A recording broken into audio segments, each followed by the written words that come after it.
Okay, I guess you all know why you're here today and why we're here. We'd like to introduce the new group of 14 astronauts that we've been in the process of selecting for about the last 4 months. As a preliminary, I might give you just a brief rundown on how we ended up with these 14 individuals. I think you're all familiar with what our basic criteria was this time versus the last. The only, what you might consider major change, was that we went to operational pilots with over 1,000 hours flight time. It did not require or make mandatory the requirement for experimental test pilot. Based on this criteria, we ended up with approximately 500 military and 225 civilian applications. Out of these, we ended up with 71 military recommended to us and 65 civilians who were eligible. We pre-screened this group, selected 34 out of it for interviews. In the process of the medical exams at Brooks, 6 of these were dropped as having medical problems which were unacceptable, which left us with 28. And out of that 28, we end up with this group of 14 you have today. The statistics on this group are service affiliation: 7 Air Force, 4 Navy, 1 Marine, and 2 civilians. We have 8 test pilots in the group. We have 1 PhD. We have 6 with masters, and another will have a master's by the time he comes on board. It may be of interest to note the comparative numbers with this group versus the last 2 that were selected, primarily the Mercury and a group we selected last year.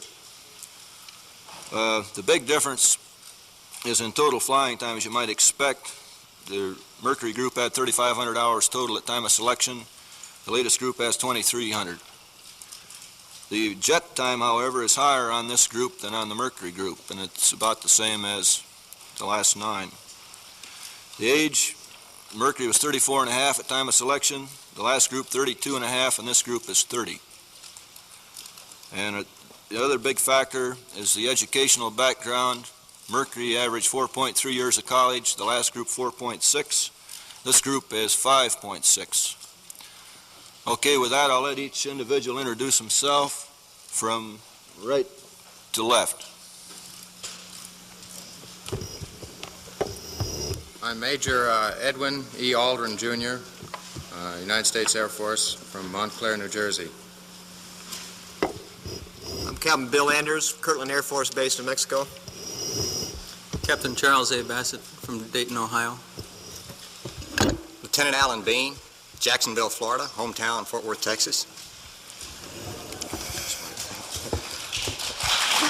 You got a good start. You said it. Lieutenant Eugene Cernan, U.S. Navy, hometown Bellwood, Illinois, presently living in Monterey, California.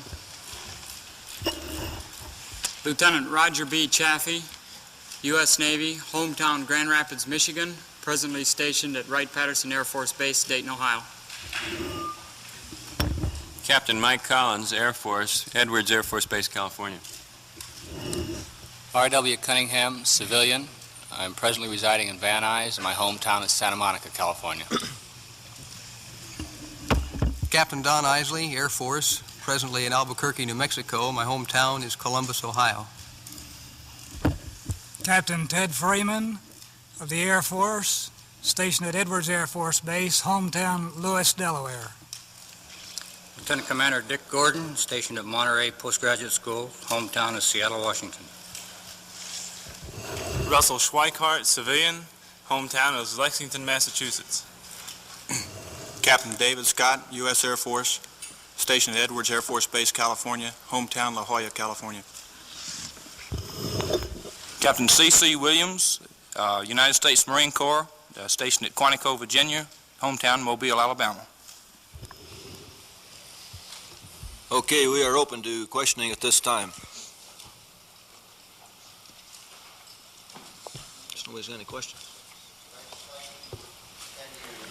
Be a little more specific about when these men are coming to MSC and when they will become active members of the MSC staff here in Houston. Yes, we anticipate them reporting for duty on the 3rd of February. They will probably be in town sometime before that to get their personal affairs in shape, but that is the date we intend to start working with them. headquartered, Major Slayton? We'll be operating out of Ellington Air Force Base.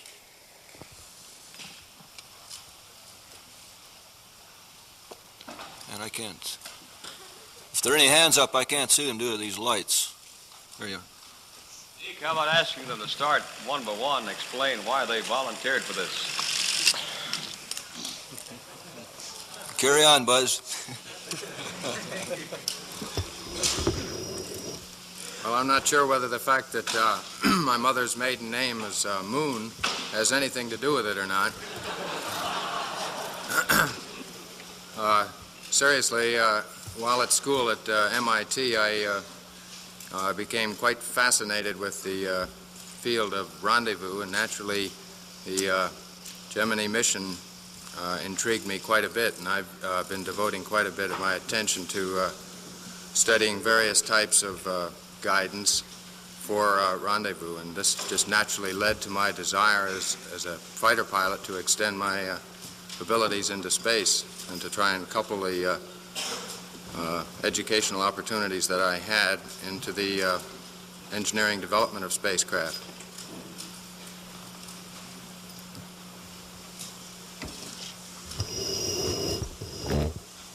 Well, I think that there are many reasons why most of us got into the program. I'm sure one of them, as far as I was concerned, was the adventure involved. I think this will be one of man's terrific adventures, the trip to the moon and before.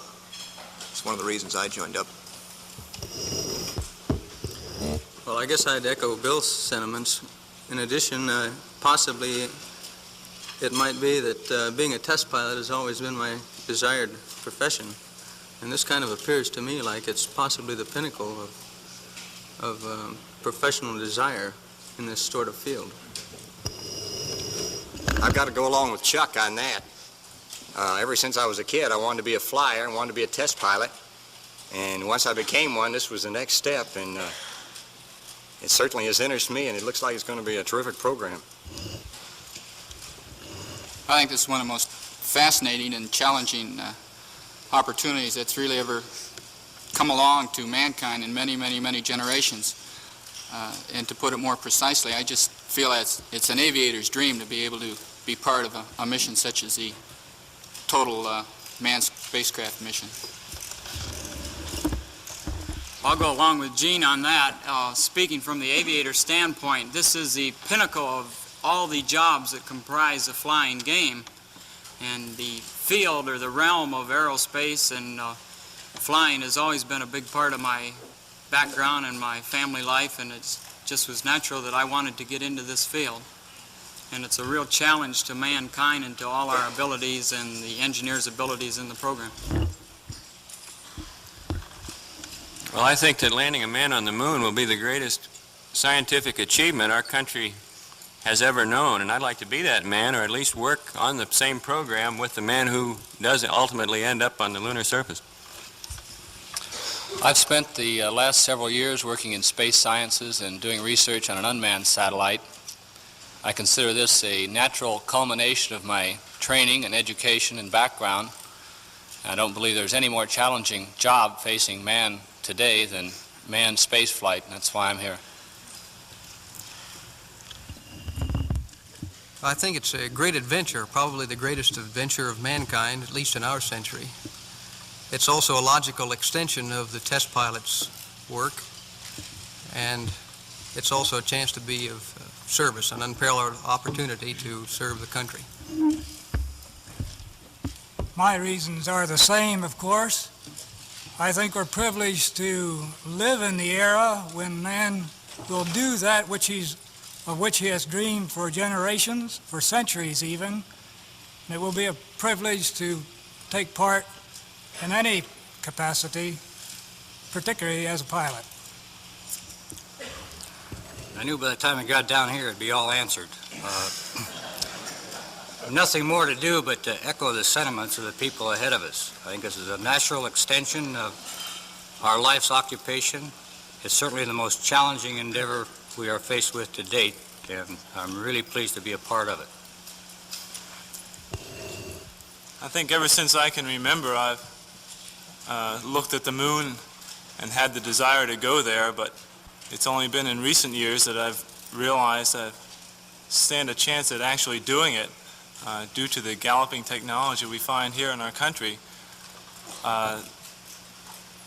It seems to me that this is the most exciting thing and perhaps the most important thing that this country and man has done in the last several centuries. And to be able to take part in it at this time is one of the most exciting things that could happen to a man living today. I might just reiterate all the reasons everybody has put forth by this time, and they encompass just about everything that I desire in a program, primarily the challenge, the opportunity, and the ultimate goal that perhaps we'll reach the moon and find out why man is here and some of the reasons for our purpose on Earth. And also my interest in flying has led me to this position, and my academic background in astronautics being a normal extension also to get in the program. Okay, I hope all the questions don't take that long to answer. Got one left to go yet? Oh, yeah. I suppose all of us have boiled down to saying it's the pioneer spirit trying to know the unknown.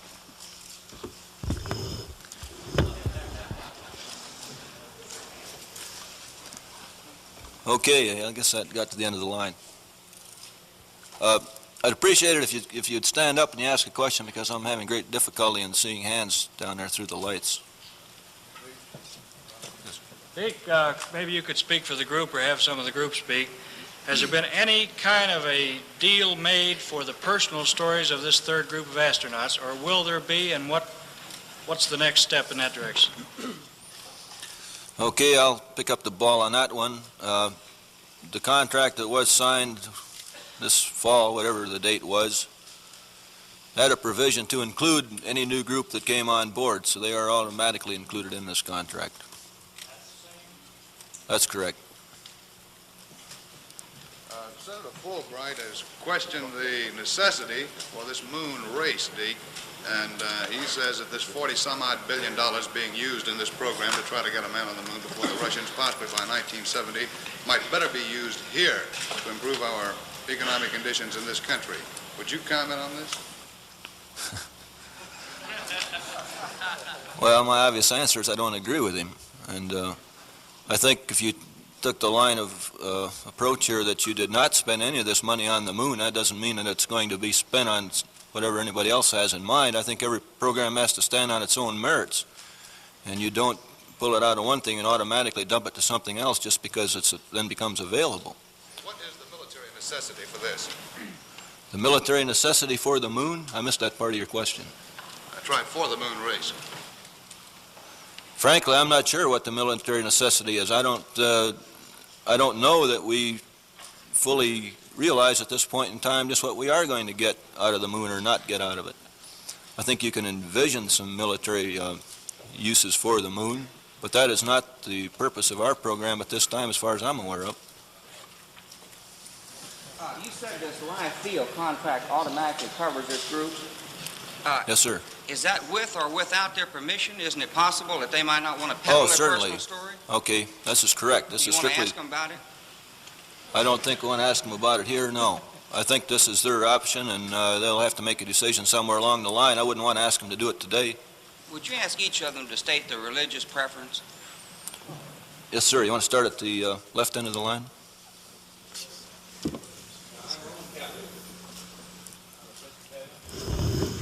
No religious preference. Roman Catholic. Presbyterian. Moravian. No religious preference. My parents are Lutheran. Episcopalian. Presbyterian. Roman Catholic. Methodist. Protestant, no religious preference otherwise. Roman Catholic. Protestant in general. I was brought up in a congregational church. Extra question, Mr. Bassett, if you'd be all right. Just in your opinion, how important is a science degree to an astronaut? Would you run that by once again, a little slower and a little louder? How important is a science degree to the astronaut? a science degree. Well, I think it would be pretty important, just because it will give him an understanding of what he's doing and why. He must know how to talk to people, particularly the learned engineers and scientists that he will be discussing problems with. I think it's important to be able to have a common bond of understanding. Yes, sir. Could you estimate how many astronauts you'll need, say, by 1970?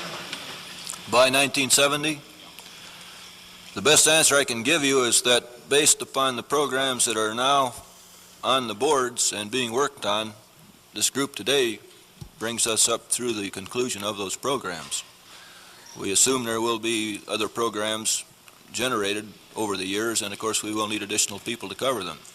We don't assume that the first lunar landing will be the end of the manned space program by any stretch of the imagination. Well, you mentioned another selection in 65. This is correct. We are assuming we will need additional people by then. The programs will be more clearly defined at that point in time, and we can then establish a requirement. Would it be possible to know the fellow's Boy Scout background, please? I think so. CC, you want to start that one? Yes, I was in the Boy Scouts for 3 years, and I attained the rank of a Life Scout with some 15 merit badges.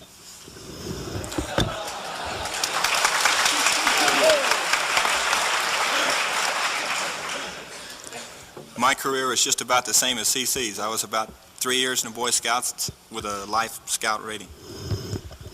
I was in for about 2 years until the troop folded. I was a Boy Scout and attained the rank of Star Scout. I was a Boy Scout, and my promotions were about as limited as they have been in the Air Force. Very good. I was a long timer. I was in the Scout movement for about 6 years. I was an Eagle Scout with 30-some merit badges, as I recall, and I was also in the Senior Air Scout program. I'm the first non-scout. I'm sorry to say I'll have to join Walt in that. I was in the Boy Scouts for about 7 years, attained the rank of Eagle Scout, and worked as an assistant scoutmaster for a couple of years. I was a Boy Scout for about 3 years, but my merit badges, I'm afraid, were limited. I was a Boy Scout for about 2 years, first class, several merit badges.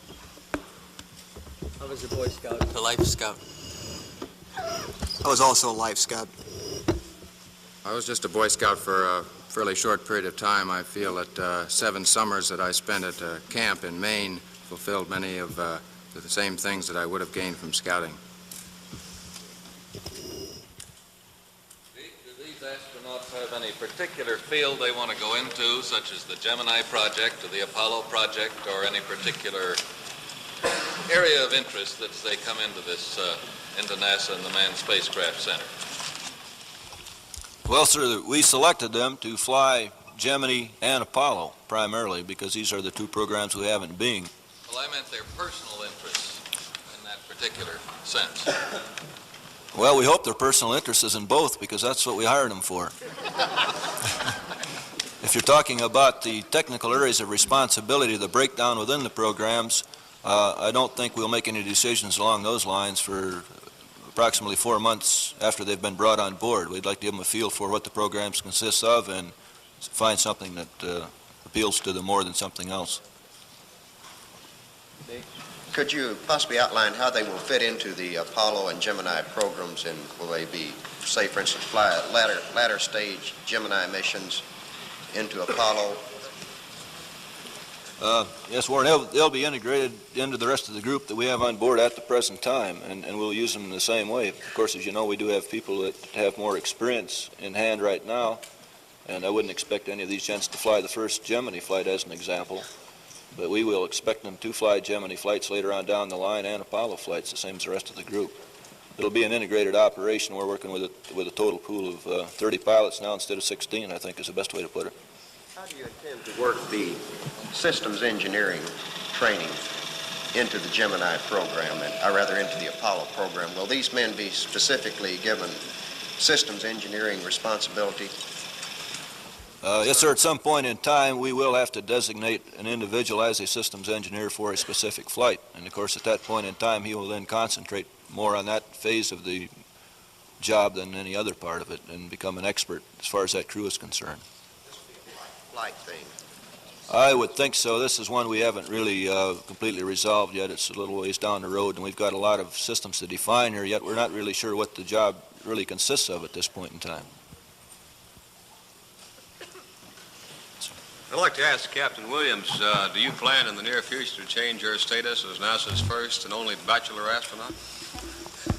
And not in the immediate future, no.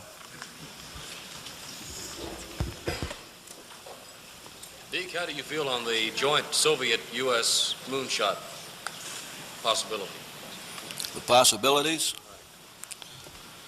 Well, I think anything is a possibility. I think if we ever attempt to do it, it's going to have some major problems in conjunction with it.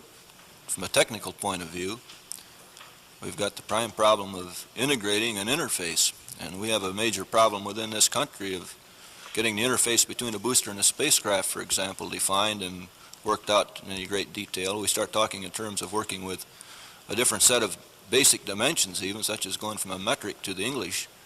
You can envision it being quite a complex problem of coordination. I would not say it can't be done. I would say it would take an extreme amount of coordination between the people involved. Any of the boys speak Russian? No Russians. It's a good start.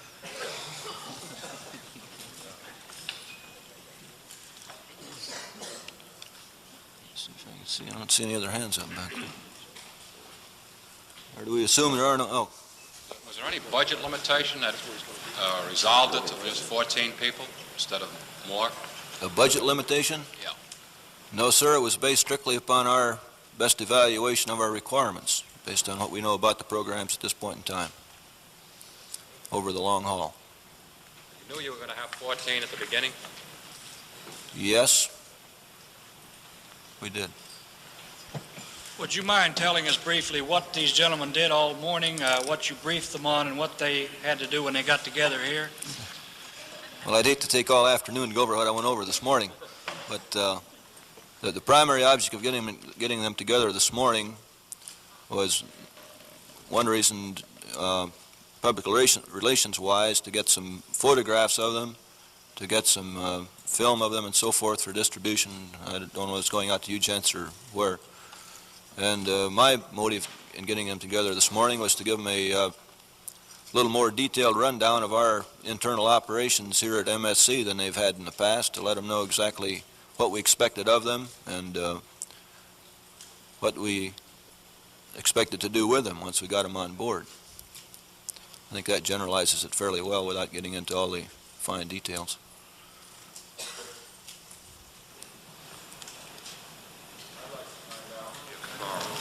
All of these men have or rather acquired their flying time as a result of service training, or were some of them pilots, with the exception of Mr. Cunningham, I believe? Were some of them civilian pilots prior to getting into service? And are they multi-engine rated, any of them? Okay, since we have two civilian pilots, I'm sure those are the ones you're referring to. I'll let them speak for themselves. Well, I was a Marine Corps aviator for 4.5 years. I spent the last 7.5 years in the Marine Corps Reserve. I have 2,100 hours total time and about 1,350 hours in jets. I may be the only person here that got out of the Air Force twice. I was in for 4 years after I left MIT through ROTC. I flew F-100s there. And I then joined the Mass Air Guard when I got out of the Air Force back at MIT, and was recalled a year later during the Berlin contingency. I am now again in the Mass Air Guard, although that will end again pretty short. A story in the Houston Chronicle this morning said that the 7 original astronauts will be too old to go to the moon. I want to know if this is true, first of all.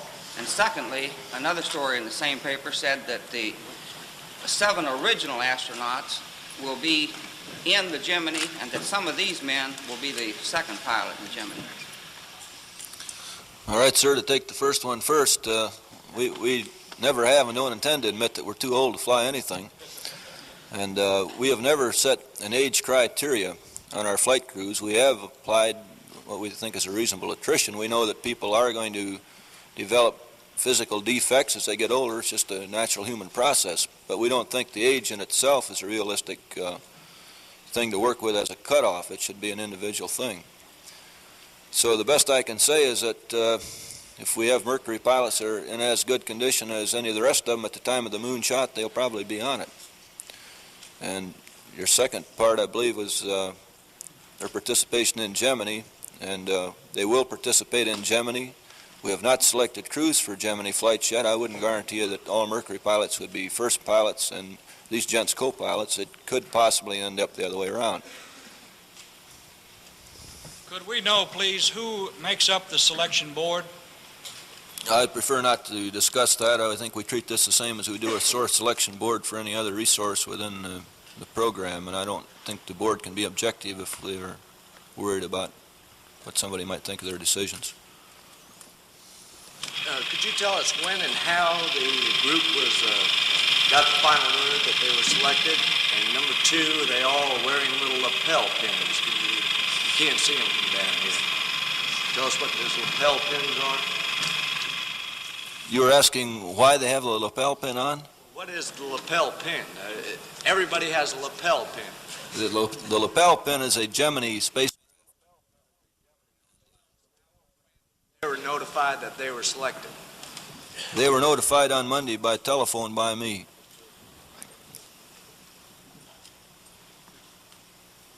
Which one of the gentlemen holds a PhD? Major Aldrin on your far left.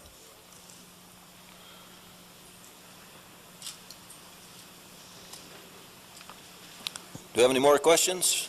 Did you get any unusual replies when you talked to them on the phone and informed them?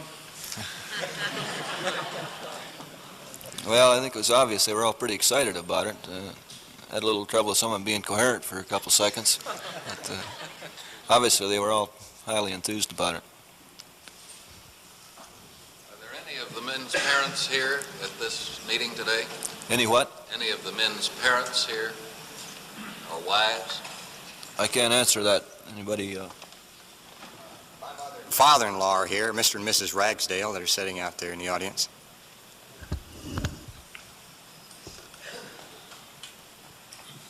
I was wondering, where have you had the people quartered, and do you plan to have a social affair for them and MSC management get together tonight, or before they go back to their homes? No, at the conclusion of the conference, they are completely free to do whatever they wish. They can go back to their homes, or they can stay around Houston over the weekend and look around for housing. It's strictly their individual choice. We do not have anything programmed with MSC management. We did have a meeting with them at the time of the selection. They're at the conclusion of it.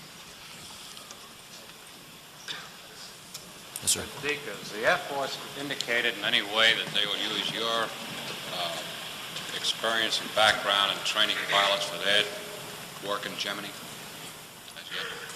I'm sorry, I don't think I understood it. You say...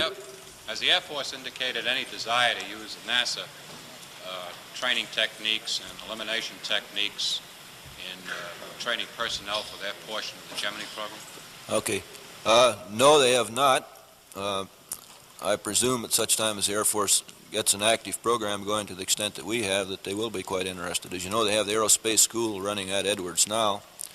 In fact, quite a number of these gentlemen are students or graduates of that school. And I would expect that at some later date that we would have more liaison along these lines. Deke, have the gentlemen chosen a spokesman yet? I don't think so. I didn't know that any of our groups had ever chosen a spokesman. Seems that way.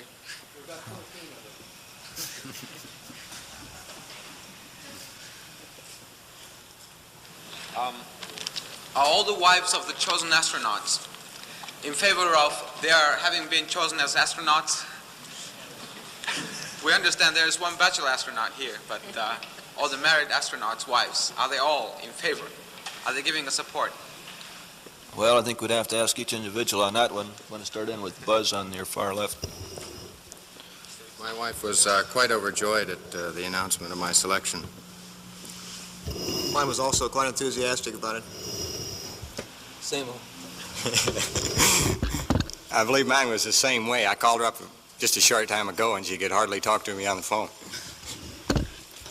I think this is a natural question in most people's minds. It was mine. My wife was 2,000 miles away this summer when I found out that I was even in consideration for this program, and I called her up, and she was overwhelmed with joy, which certainly is warming to the individual involved. It was to me. My wife was here in Houston. Yes, sir. My wife has always been very enthusiastic about my flying program and flying career, and I think the excitement and the emotional strain of this program got to her more than it did me, really. And just like Al said, when we finally found out, my wife could hardly talk. I haven't seen my wife since I found out the news myself. I was off on a trip, but she sounded pretty enthusiastic on the telephone. My wife was surprised, pleased, and relieved. My wife is very enthusiastic. She's been very excited since we found out that I was to be assigned here. Actually, this is a kind of a program that you couldn't very well take part in without the full and complete support of your wife.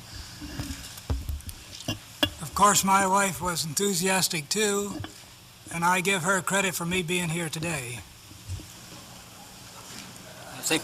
How was that? Trying to get rid of it?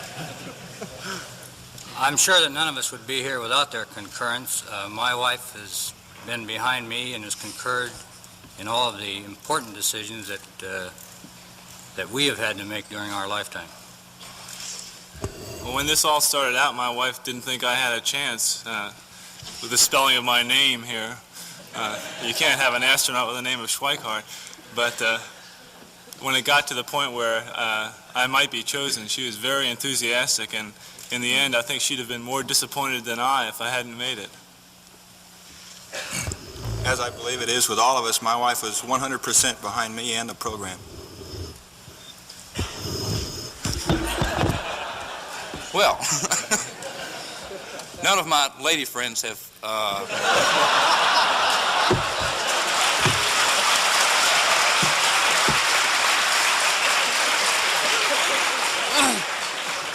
none have voiced any objection to my getting out away from here.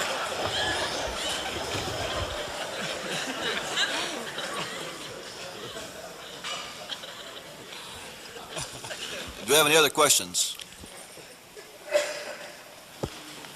Deke, do you have any theoretical washout rate considered in this program, the astronaut training program? For the training program? Yes. No. We don't assume we're going to lose anybody during the training program. We don't assume we're going to lose them at space flight either.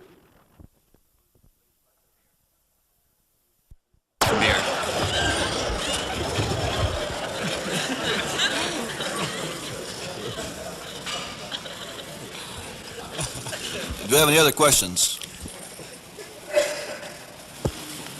Deke, do you have any theoretical washout rate considered in this program, the astronaut training program? For the training program?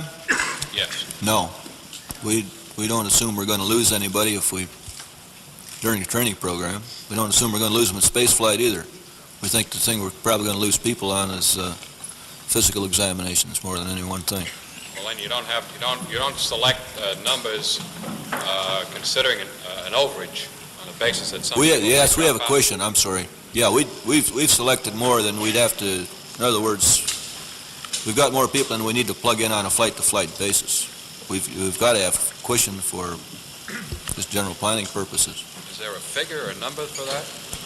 Oh, I guess a good estimate would be about 10%. There's a number of things you have to think about here, and it's all pretty arbitrary. We don't have any background information to establish one on, obviously.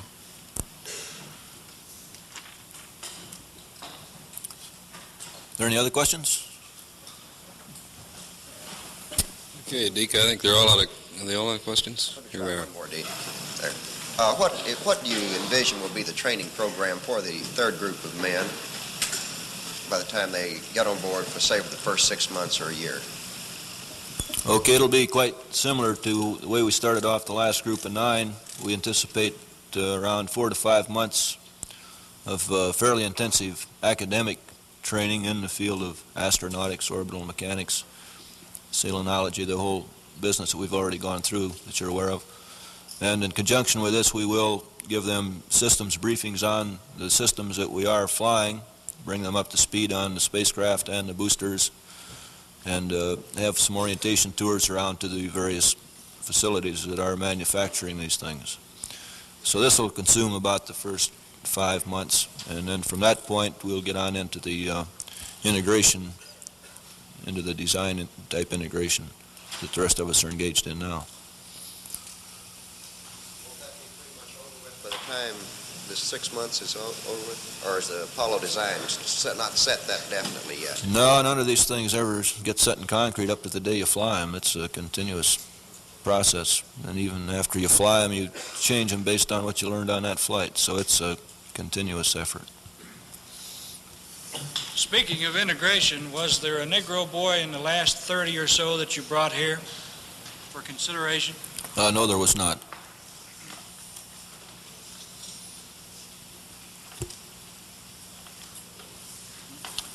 Okay, I guess we're through, Paul. Yeah, well, we wanted to break out for some stills here, and there may be some people who want to get special things, but let's give the stills about 10 minutes. And I think there was one request for a line of 2 out front here, and also something on the stairs. In the interest of safety, I think we ought to push these desks back a little bit, or that attrition rate may set in now. Any able-bodied stagehands over there? Yeah.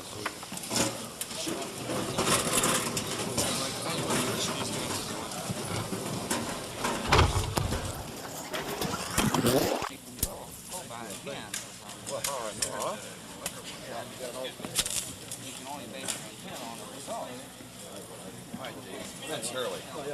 Good to see you, Deke. Deke, to these I just wanted to ask you.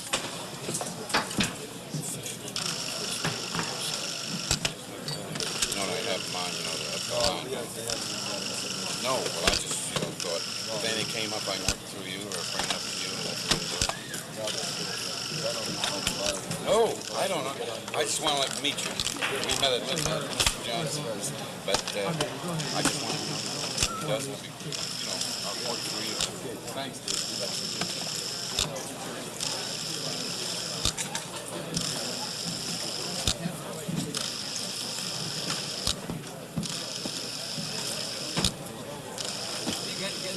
We'll be on board out down here, so I can drop in.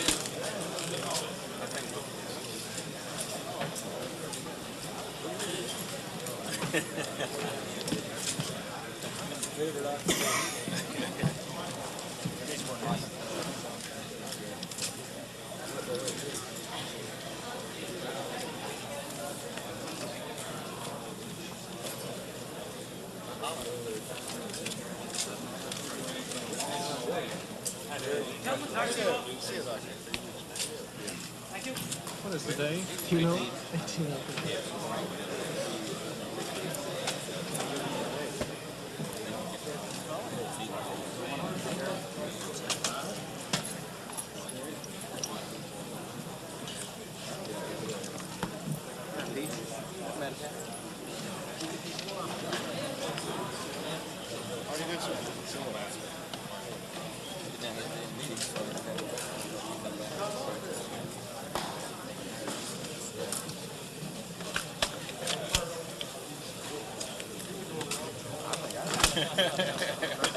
Maybe like you don't just look like that.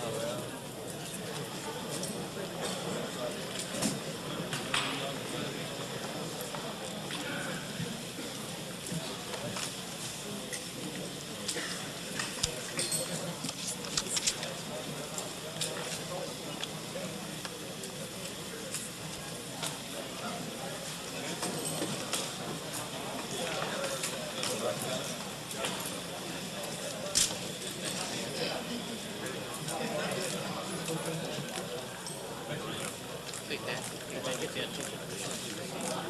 gentlemen, look over here, please. That's it.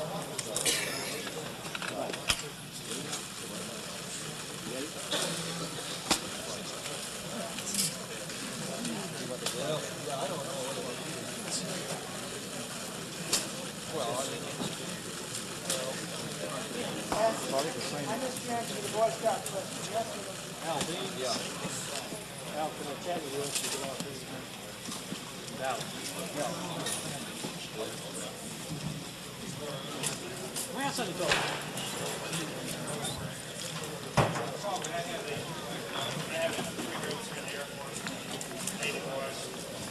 No, not specifically.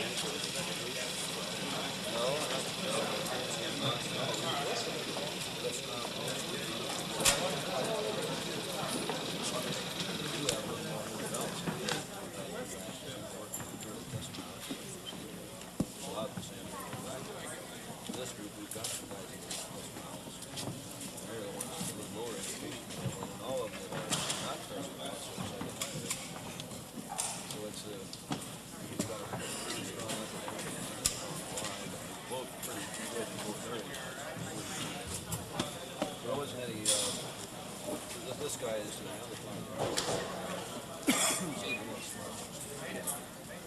He doesn't have an awful lot of flying.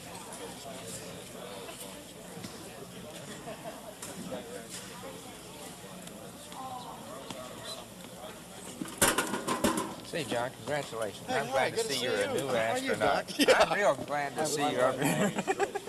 Oh, yeah. PhD and all. Yeah. How you doing? Fine. And you? Fine, thank you. Good. No, we're working with Good to see you again. Good to see you. Fine. Okay, Chuck. Mr. Slade. Mr. Slade. Go ahead. So anyway, we've got some work to do on that one.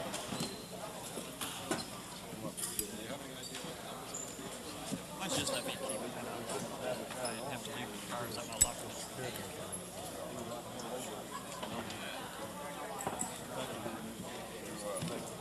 Yeah, so I just want to. No, the only thing is. How you doing, buddy? Good to see you. No, Val says the only thing that has to happen is if they can pick up on the way you guys did and what stuff. How you doing, Dave? All right.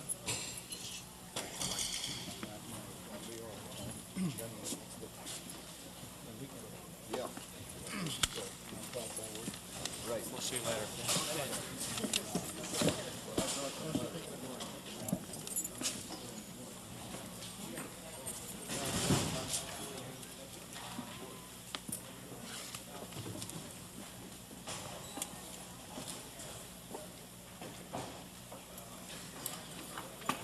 It's old Tom Batten down there.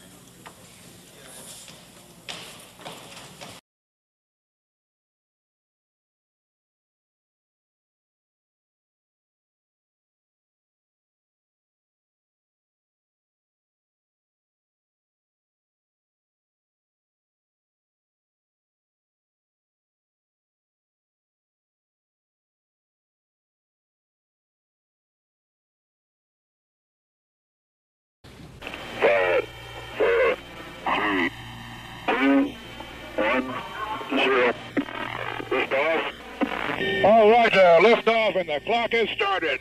Yes, sir, reading you loud and clear. This is Freedom 7. The fuel is go, 1.2 G. Cabin at 14 PSI. Oxygen is go. All systems are go. I believe that this nation should commit itself to achieving the goal, before this decade is out, of landing a man on the moon and returning him safely to the earth. Godspeed, John Glenn. 3, 2, 1, 0. Roger, the clock is operating. We're underway. Loud and clear. Roger, 0G, and I feel fine. Capsule is turning around. Oh, that view is tremendous. Capsule turning around, and I could see the booster during turnaround just a couple of hundred yards behind me. It was beautiful. Roger, 7. You have a go. At least 7 orbits. Roger. Roger. Understand go for at least 7 orbits. This is Capcom Impression 7. We are recommending that you leave the retro package on for the entire re-entry. Do you read? This is Friendship 7. What is the reason for this? Do you have any reason? Over? Not at this time. This is the judgment of safe flight. Roger. Understand. I will have to make a manual 05G entry when it occurs and bring the scope in manually. Is that affirmed? That is affirmative. Friendship 7. The ground telemetry receivers had picked up an impulse that we possibly had a loose heat shield. This could have been a bad day all the way around if that had been the case. Okay, I'm out. Okay, he's out. Okay, I'm coming over. Okay, stand by. You see me yet? Oh, there you are. You're right in front, Ed. You look beautiful. I feel like $1 million. So I'm going to pitch up. And y'all laugh. This is the greatest experience. It's just tremendous. Well, you spared up my windshield, the dirty dog. Yeah. They can't guess. Houston Capcom. I don't even know exactly where we are, but it looks like we're about over Texas. Jimmy 4, Houston Capcom. As a matter of fact, it looks like Houston down below us. Jimmy 4, Houston Capcom. Hey, Capcom, if you read, we're right over Houston. See what flight director's got to say. The flight director says get back in. This is Jim. What, got any message for us? Jimmy 4, get back in. Okay. I don't know, we're coming over the west end. They want you to come back in now. Roger, we've been trying to talk to you for a while here. No, back in. Come on. We still got 3.5 more days to go, buddy. Okay. Gemini 7 and 6, would you continue with the description of your station keeping? Right now, 6 is about 10 feet above and to the left of 7. We're just flying a nose-to-nose, approximately 15 feet apart. Gemini ready. Capcom, contact, how do you read? We got serious problems here with it. We're tumbling end over end, but we're disengaged from the Agena. We're rolling up and we can't turn anything off. We got 3 feet in a left roll. CSQ flight. I have plane. Did he say he could not turn the Agena off? No, he says he is separated from the Agena and he's in a roll and he can't stop it. His reg pressure is down to 0, his own direct helium pressure. Okay, we're down to 1,700 pounds right now on RCS speed. Roger. And we have about 2350 on A. Okay, copy. ACSQ, how you doing? CSQ flight. Okay, relax, everything's okay. Gemini has done much more to open the way to the moon than we could have hoped for 5 years ago.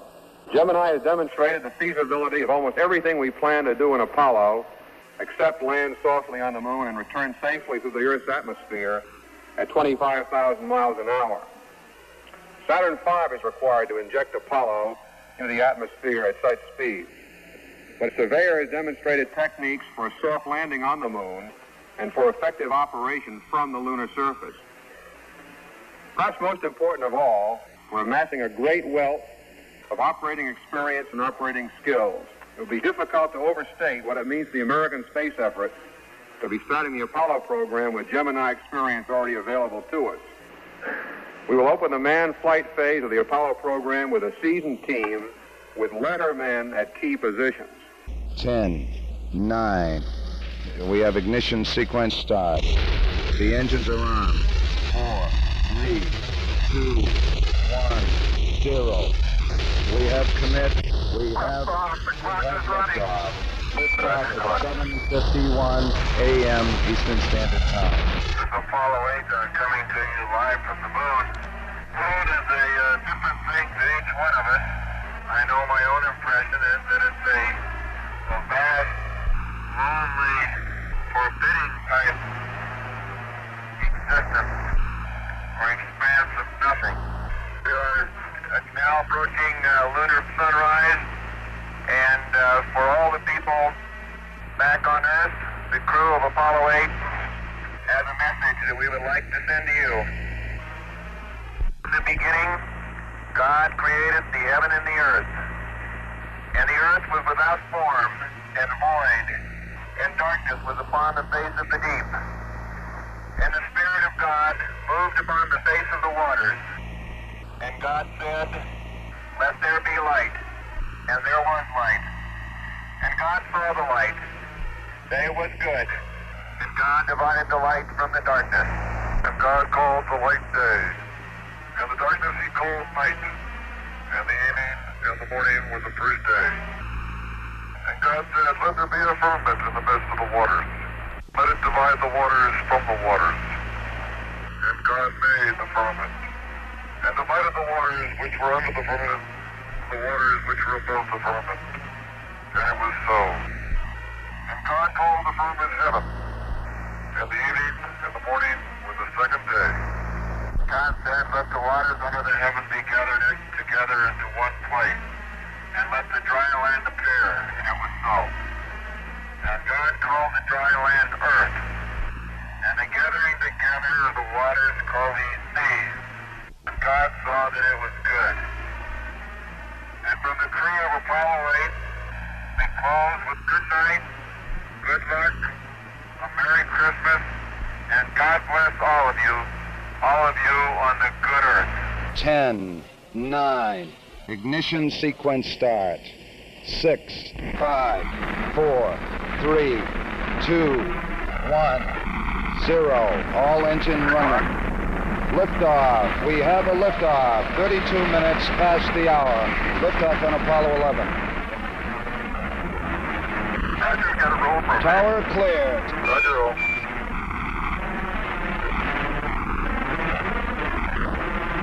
Houston, Apollo 11, that gave us a magnificent ride.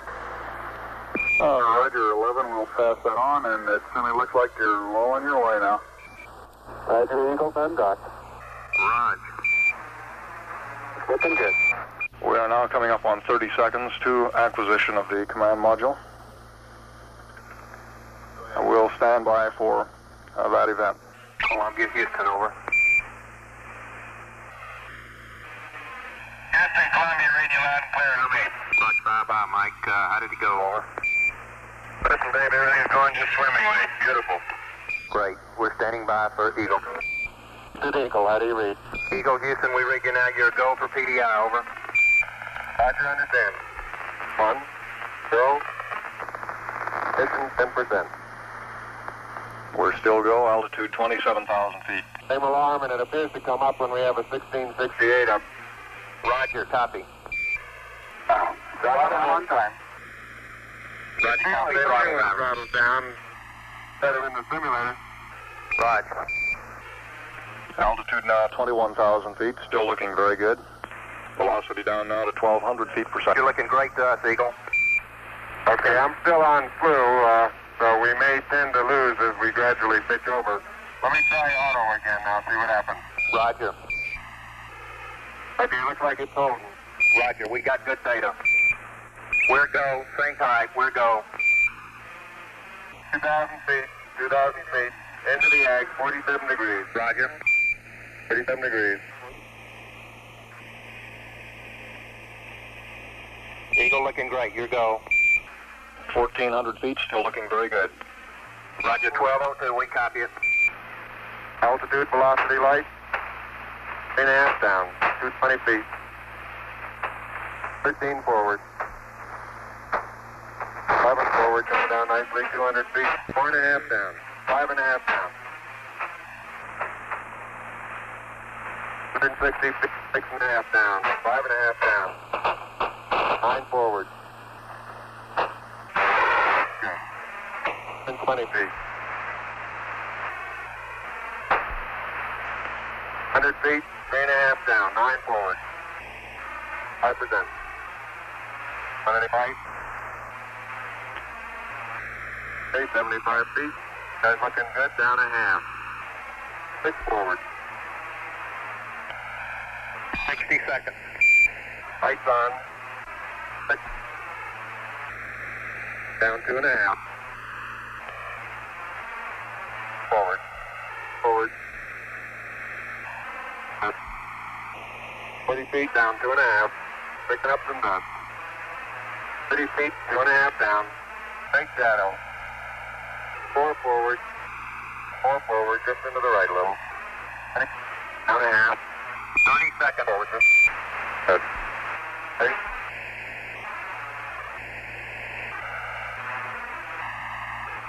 Backlight. Okay, engine stop. APA at a descent. Voice control both auto, descent engine command override off. Engine arm off. 413 is in. We copy you down, Eagle. Houston, Tranquility Base here. The Eagle has landed. Roger, Tranquility. We copy you on the ground. You got a bunch of guys about to turn blue. We're breathing again. Thanks a lot. Thank you. Okay, Neil, we can see you coming down the ladder now. Neil, we can see you coming. I'm at the foot of the ladder. The limb footbeds are only depressed in the surface about 1 or 2 inches. Although the surface appears to be very, very fine-grained as you get close to it. It's almost like a powder. Down there, it's very fine. Now step off the limb now.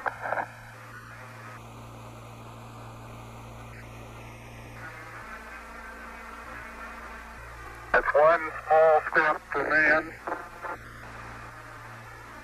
one giant leap for mankind. The surface is fine and powdery. I can pick it up loosely with my toe. It does adhere in fine layers, like powdered charcoal, to the sole and insides of my boot. Be sure not to lock it on my way up. Particularly good thought. That's our home for the next couple hours. We want to take good care of it. It's a very simple matter to hop down from one step to the next. Yes, up I have to be very comfortable, and walking is also very comfortable. Beautiful view. Isn't that something? Magnificent sight out here. Magnificent desolation. For those who haven't read the plaque, we'll read the plaque that's on the front landing gear of this limb. Dear men from the planet Earth, first set foot upon the moon, July 1969, AD. We came in peace for all mankind. It has the crew members' signatures and the signature of the President of the United States. Hello, Neil and Buzz. I'm talking to you by telephone from the Oval Room at the White House. And this certainly has to be the most historic telephone call ever made. I just can't tell you how proud we all are of what you do. For every American, this has to be the proudest day of our lives. And for people all over the world, I am sure they too join in recognizing what an immense feat this is. Because of what you have done, the heavens have become a part of man's world. And as you talk to us from the Sea of Tranquility, it inspires us to redouble our efforts to bring peace and tranquility to Earth. For one priceless moment in the whole history of man, all the people on this earth are truly one. One in their pride in what you have done, and one in our prayers that you will return safely to Earth. Roger, our guidance recommendation is pinged, and you're cleared for takeoff. Roger, understand. We're number 1 on the runway. Roger. Forward stage, engine arm ascent, proceed.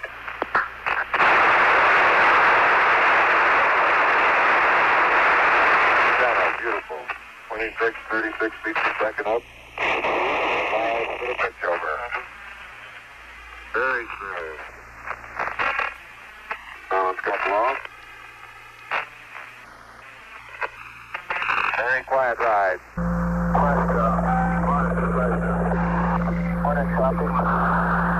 And the flags are waving and the cigars are being lit up.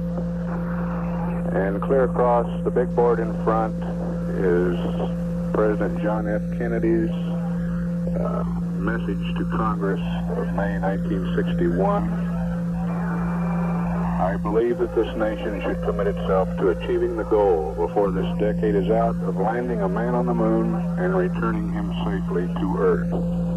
That has been accomplished. Apollo 13 is go.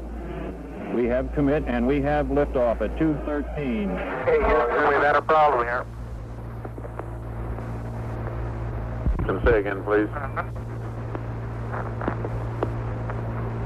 Houston, we've had a problem. Main B bus undervolt. Roger, main B undervolt. Stand by 13, we're looking at it. We had a pretty large bang associated with the caution and warning now. Okay, Houston, are you still 813? That's affirmative. We're reading you. We're trying to come up with some good ideas here for you. And Jack, our O2 flying number 2 tank is how to look at that. Now, Luke today is looking out the hatch, so we are venting something. We are venting something out into space. Roger, we copy your venting. Here in Mission Control, we're now looking towards an alternate mission.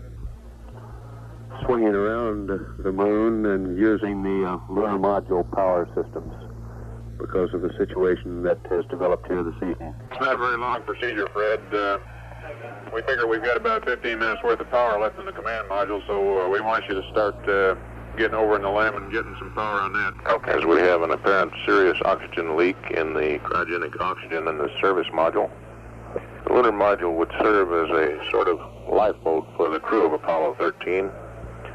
The parasynthion near the moon, they would use the descent propulsion system of the lunar module for trans-Earth injection burn at about 79 hours, 30 minutes ground elapsed time. Roger, Aquarius, and you go for the burn.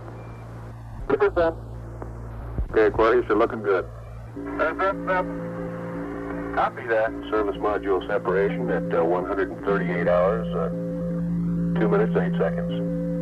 And there's one whole side of that big business. Is that right? Right by the, look out there. Right by the high gate antenna, the whole panel is blown out, almost from the base to the engine. Copy that. Yeah, it looks like it got to the SPS bell, too. You can zing the SPS engine bell, huh? Well, look, that's just dark brown streak. It's really a mess. Okay, you're going to start powering up the command module. Right on, we're starting now. Okay. That's good. Okay, copy that. Farewell, Aquarius. Thank you. We've had lunar module jettison. Odyssey, Houston, we show you on the main, because it really looks great.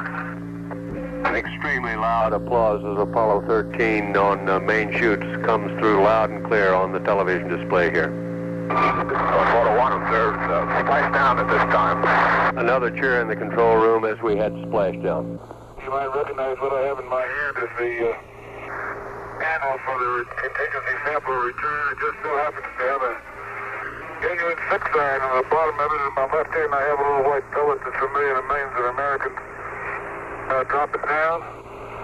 Unfortunately, the suit is so stiff I can't do it with 2 hands, but I'm going to try a little sand trap shot here. That looked like a place to me, Al. Here we go. Hurry the die. One more. Miles and miles and miles. You can manipulate the rover fairly well in a straight line, and I think we'll be able to get around pretty good. This is really a rock and roll ride, isn't it? Never been on a ride like this before. Oh boy. I'm glad they got this great suspension system on this thing. Okay, gonna take a little lead to the left here. Oh, look at the mountains today, Jim, when they're all sunlit. Isn't that beautiful? It really is. My golly, that's just super. It's, unreal. Dave, I'm reminded of a favorite biblical passage from Psalms. I look unto the hills from whence cometh my help. Of course, we get quite a bit from Houston, too. Yahoo! Tony, this is so great you can't believe it. Oh, I believe it, Charlie. It's on, John. Look at it go, would you, Charlie? We got all your steering. It's great. Oh, this is going to be some kind of different ride. The ride is running, Houston. You're pretty agile there, Twinkle Toes. You bet your life I am. We got a beautiful picture, you guys, up down there. Let me tell you, Bob, this flag is a beautiful picture. Houston, that's beautiful. This has got to be one of the most proud moments of my life, I guarantee you. Houston, I don't know how many of you are aware of this, but this flag is flown in the Mocha since Apollo 11, and we were proudly deployed on the moon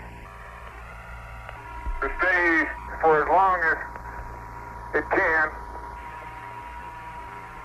Honor all those people who have worked so hard to put us here and put every other crew here, and to make the country, United States, and mankind something different than it was. I was strolling on the moon one day in a merry, merry month of December. No, May. May's the month. May, that's right. May is the year of the month. When, much to my surprise, a pair of funny eyes. Houston, before we close out our EVA,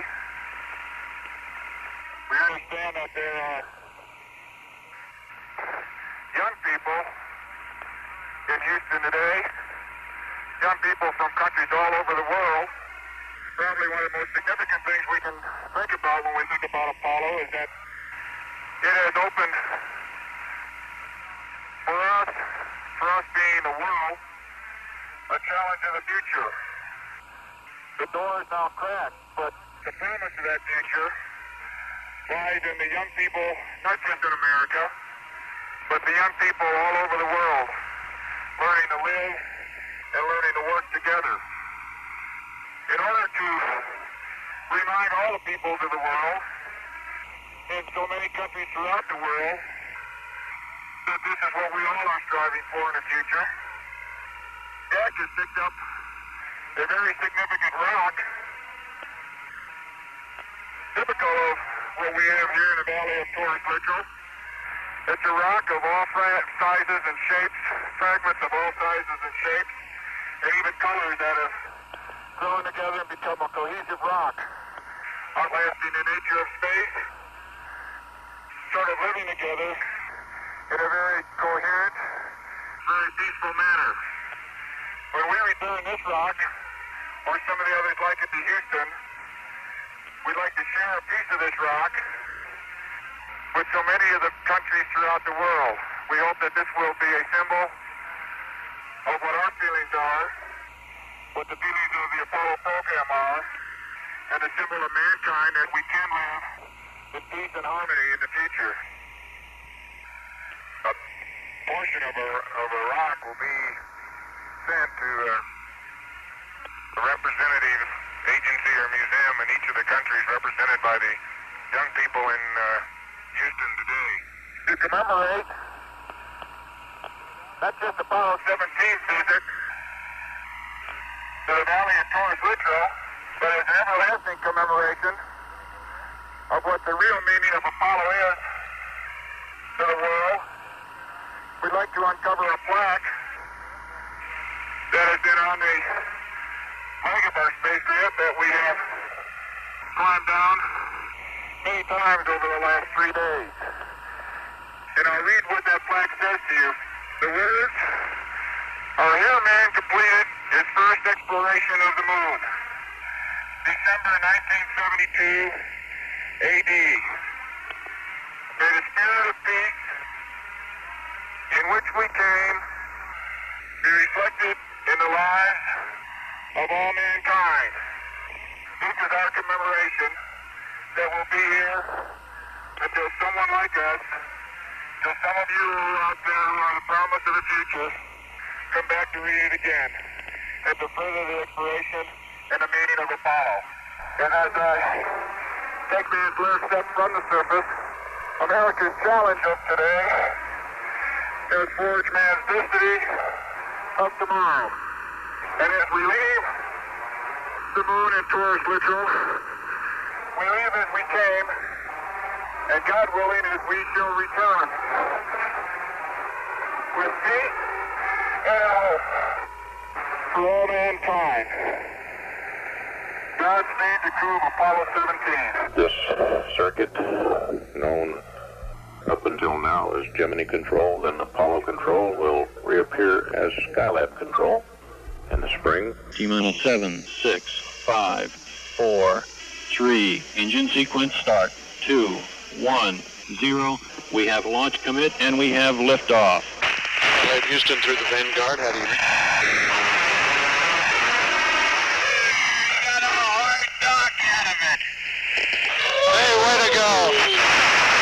Considerable applause here on the report of hard docking. And in about 2 minutes from now at 7:22, you will become the new world champs for longest space flight. I believe that man has once again proved that he can operate efficiently, well, and happily in space in the operation of the space station. Now, I think that also contributes to the scientific end of the thing. I have no idea what they're going to find on our data. We've operated all the experiments to the best of our ability. All of them we didn't do perfectly, but everybody has a learning curve. I think we improved the timeline, and only time will tell the exact scientific returns from the experiments that we've performed. All engines running. We have a liftoff. And the second man crew has cleared the tower. Okay, we're docked. That went real well. Skylab 3 crew, now the new endurance record holders for space flight. I wanted to ride that bike today for a little bit longer than an hour. I wanted to ride it about 93 minutes. Sounds like might be a good time to get a big sweat sample. I want to ride it once around the world just to do it. Hey, Al, that sounds good. Commander Alan Bean set a new world's record, pedaling around the world inside the orbital workshop. He was riding the bicycle ergometer, used as an exercise device and also used in 2 medical experiments on board the spacecraft. No, and would you briefly tell us what immediate benefits the man on the street might reap from Skylab? Well, the most immediate things are perhaps going to come from some of the Earth resources photography that we've been taking. Just today we completed our last pass, as a matter of fact, and there are going to be literally thousands and thousands of films which will be developed and used to evaluate these techniques for the study of our crops, for the study of water resources, mineral deposits, and that sort of thing. And then in longer range programs, almost everything we're doing up here, we think, will contribute to our knowledge of ourselves and knowledge of our environment, and ultimately be of benefit to all of our citizens. A good orbit for the 3rd Skylab crew. Assuming a good rendezvous and mission, they can become the first crew in history to be launched 1 year and splash down the neck. Confirm your go orbit, looking real good. Roger, looks great, Houston. Come in, Skylab. We got a hard dock, Houston. Roger, hard dock. Welcome aboard. Glad to be here. Roger. Great to be home. We did a little calculating this evening. We found out that the workshop now in its 2,867th rev is getting something like 285 miles per gallon. Per gallon of what, Bruce? Per gallon of RP1 and LH2 that were used for injection.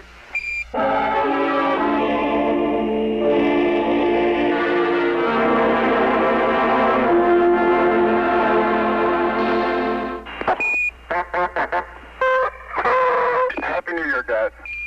Happy New Year, Jim.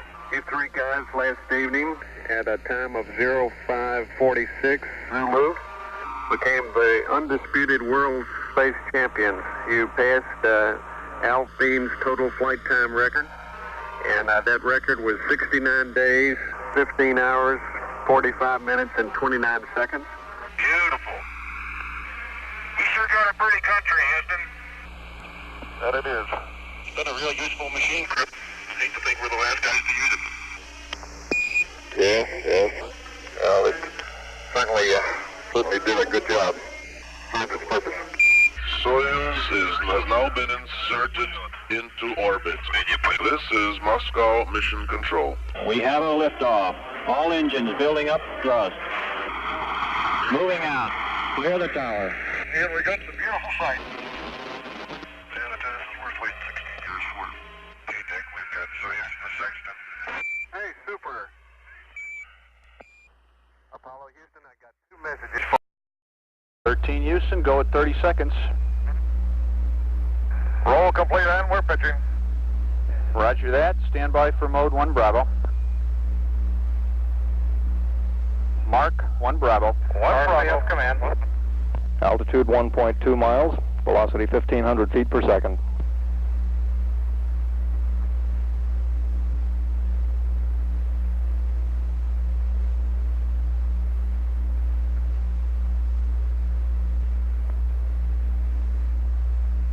Houston, go at 1. We show the cabin relieving. 13, roger.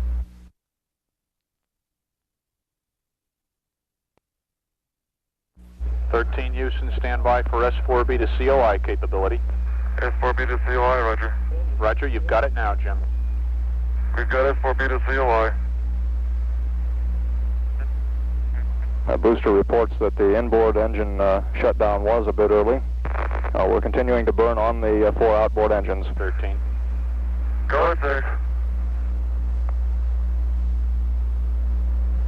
And Houston, what's the story on engine 5? Jim, Houston, we don't have a story on why the inboard out was early, but the other engines are go and you're go. Roger.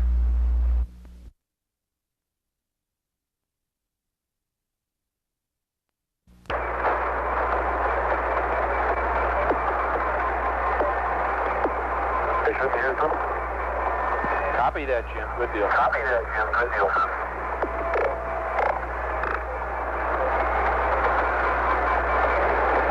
Jim Lovell reports we have ignition.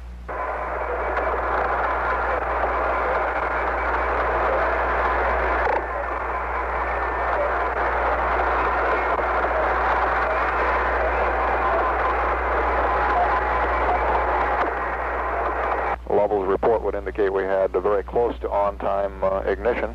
The total burn duration should be about 5 minutes, 47 seconds.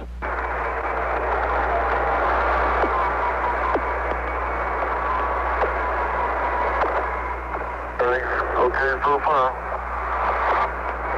Houston, roger.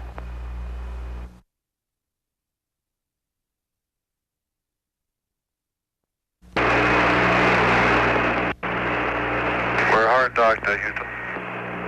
Roger, understand, hard dock, good deal. Fred, one more thing on the TV, if you could come down to F-22 again.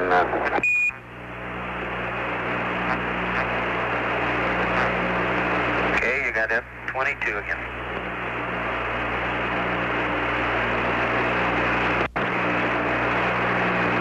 Okay, Joe, I'm pointing over toward Jack, and it's pretty bright with the Earth out that window. Is it sort of washing out the picture here?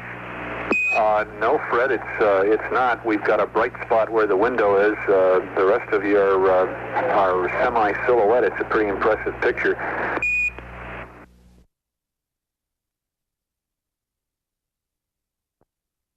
We're about ready to pull the limb out, Joe. Okay, 13. Here she comes. Okay, it looks like we're clear, Joe. Okay, looks good. It's weird because we get the TV about 10 seconds after you call it.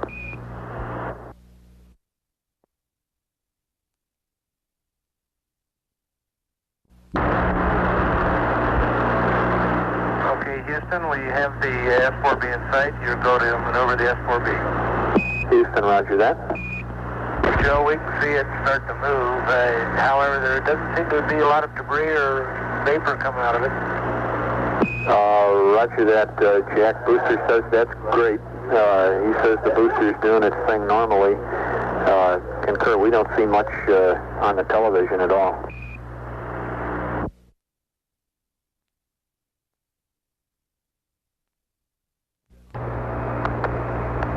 Okay, 13, we got Fredo on TV. Roger, Houston. What we plan to do for you today is start out in the spaceship Odyssey and take you on through from Odyssey into the tunnel into Aquarius and show you a little bit of the landing vehicle. And your TV operator is now resting on the center couch, looking at Fred Hayes. His head is now just about at the beginning of the tunnel, and his back is against the lower the optical area. And Fred will now transport himself into the tunnel and into the spaceship Aquarius. You know, one thing I noted, Jack, when I first came across there, that starting upright in the command module and heading down in Aquarius, there's a little bit of an orientation change that, even though I'd been through it once in the water tank, is still pretty unusual. I find myself now standing with my head on the floor when I get down inside the limb.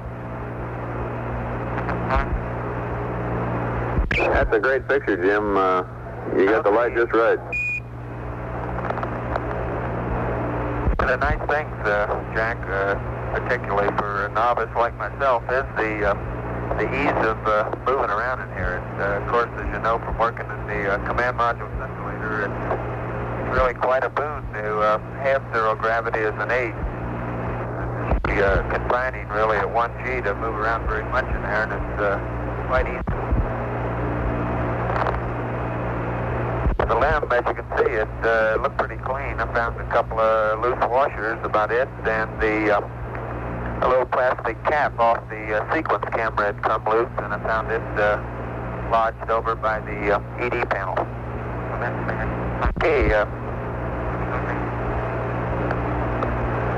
right under Jim now. He's actually standing on what looks to be a can here, and for the sake of all the people back there, housed inside this can is the Leo Massa engine, where hopefully you can see my hand resting on top of right now. The engine that we used to get off of the moon. Immediately adjacent to the engine cover here, I have my hand on a white box now, which has been shown before. This happens to be Jim's Bliss, the backpack, which will supply oxygen and water for cooling while on the lunar surface. This device we hope to make use of for a planned 4 hours and possibly up to as much as 5 hours.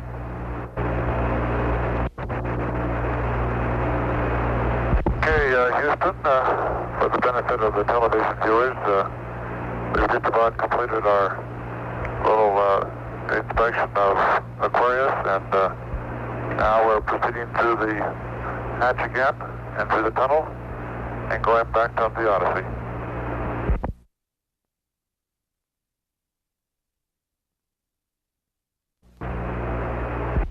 We might give you a quick shot of our entertainment on board the spacecraft, which has been keeping us company for some time.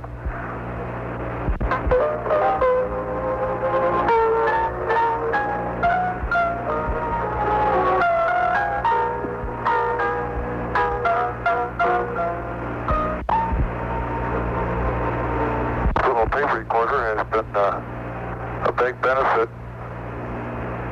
Has been a big benefit to us in passing some of the time away in our transit out to the moon. And it's rather odd to see it floating like this in Odyssey while it's playing the themes of 2001. Of course, the tapes would be complete without Aquarius. Okay, Jim, we're seeing a tape recorder now, and just by the way, how long do you expect to keep the TV on this evening? Whenever you stand by one. Yeah, I got him with the Kevin repress valve again there, Jack. Every time he does that, our hearts jump in our mouth. And Jack, anytime you want to terminate TV, we're all good to go.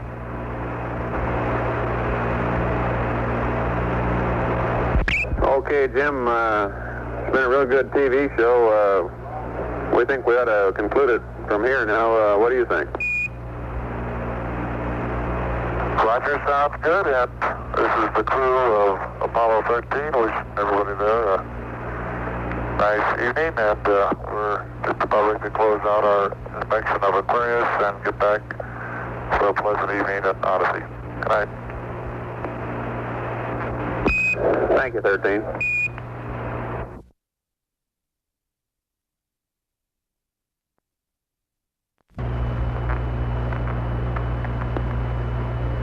We've got one more item for you when you get a chance. We'd like you to stir up your cryo tanks. In addition, I have a shaft and trunnion for a look at the Comet Bennett if you need it. Stand by.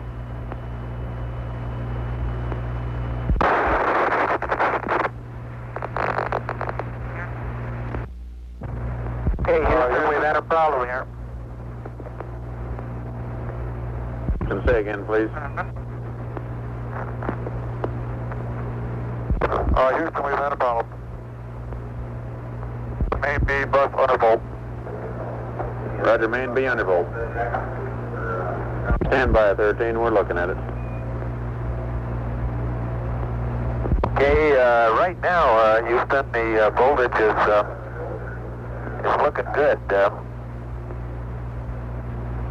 We had a pretty large bang associated with the caution and warning there. And as I recall, main B was the one that had a amp spike on it once before. Roger, Fred. The interim here, we're starting to go ahead and button up the tunnel again.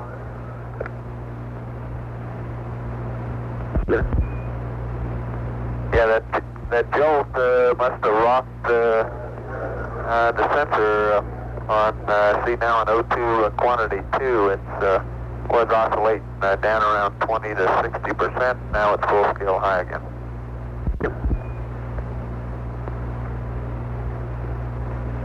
And Houston, we had a restart on our computer. We had a pink light and the restart reset. Roger, restart. And a restart on the tank reset. And I'm looking at our service module RCS helium 1. We have B as barber pole and D as barber pole. Helium 2, D as barber pole. And secondary propellants, I have A and C barber pole. P-mag temperatures. Okay, AC2 is showing zip. I'm trying to reconfigure on that, Jack. Yeah. We got a main bus A undervolt now too, Sean. Main A undervolt. Getting about 25 and a half. Main B's reading zip right now. Houston, Odyssey. Fly one, Jim. Okay, in Houston, we'd like you to attempt to reconnect fuel cell 1 to main A and fuel cell 3 to main B. Verify that quad delta is open. Okay, Houston, I'm showing, I tried to reset and fuel cell 1 and 3 are both showing gray flags, but they're both showing zip on the flows.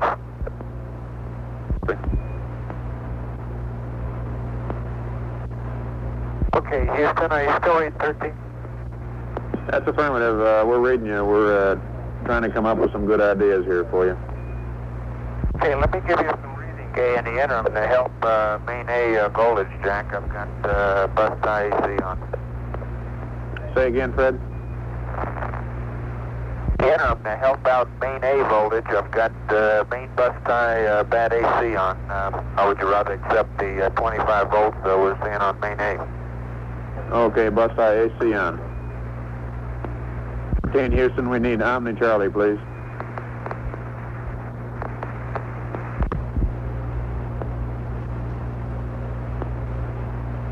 Okay, in Houston, we'd like you to verify a couple readings for us. We'd like the nitrogen pressure on fuel cell 1. We need the oxygen pressure on fuel cell 2. Okay, nitrogen on 1 and oxygen on 2, is that correct? Negative. Oxygen on 3. Okay. Okay, systems test 1A. Says zip.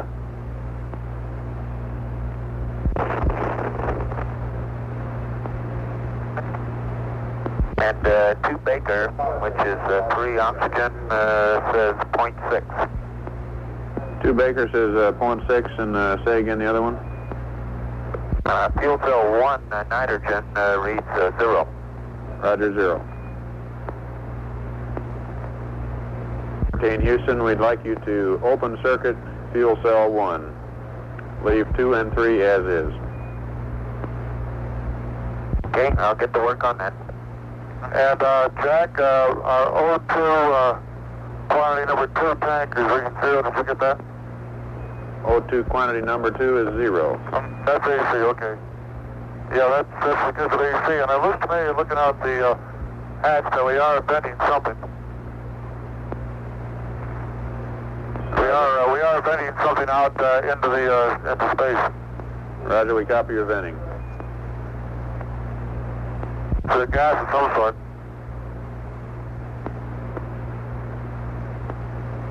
Okay, fuel cell 1, you just wanted off the line now, Jack, is that right? We just wanted you to open circuit fuel cell right? 1. She's off the line.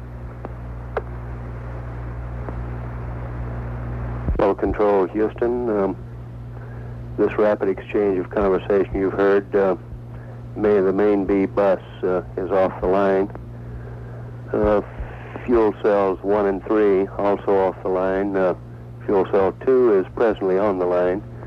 We now show 13 at an altitude of 178,643 nautical miles. 56 hours, 12 minutes into the flight. Okay, in Houston, we see you getting close to gimbal lock there. We'd like you to bring up all quad C's on main A, quad C1, C2, C3, C4 on main A, and also bring B3 and B4 up on main A. Okay, in Houston, you read? Yeah, we got it. Over. Okay, can you tell us anything about the venting, where it's coming from, what window you see it at? Coming out of window 1 right now, Jack. And could you give me the thrusters again? Okay, the thrusters. What buses? We'd like, on main A, we'd like Charlie 1, 2, 3, and 4. Also Bravo 3 and 4 on main A. Okay, got it. Reference there is to the reaction control system thrusters. We're at 56 hours, 14 minutes now into the flight. 13, we need Omni Bravo. Omni Bravo. Okay, 13, this is Houston. We'd like you to go to your GNC checklist. The pink page is 1-5. Do power down until we get a delta of 10 amps. Over. All right. Roger. Well, Control Houston. That last report from Lausma asked the 13 crew to reduce the electrical load on the spacecraft. Area, not the pink page, it's the 1-5. Okay, we'd like you to go down that power down procedure until you get a delta of 10 amps. Over. Roger, stay. Okay, stand by.